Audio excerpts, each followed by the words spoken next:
guys! Yes, meron tayo dito guys yung ating mga nabili na noodles na sobrang mura lang din talaga sa KKB. So yes, ito na guys no.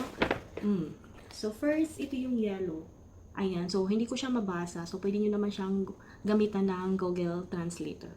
Ayan. So ito guys, ganito siya kalaki. Ayan, 35 pesos lang po siya. So dalawa na din yung nabili ko na kulay yellow.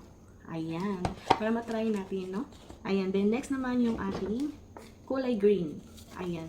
Yung green parang ano siya.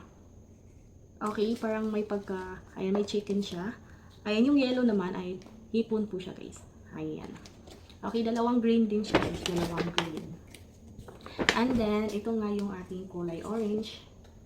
Okay, parang sutanghon ito. Ayan, check nyo na lang guys. So yes, hanapin nyo ito guys sa KKB. Ayan, napakamura lang ito guys. Dalawang orange din yung nabili ko. Ayan, biruin nyo 35 pesos each na po. Ay, napakasarap. Ito naman, na-try ko na din siya, yung kulay red.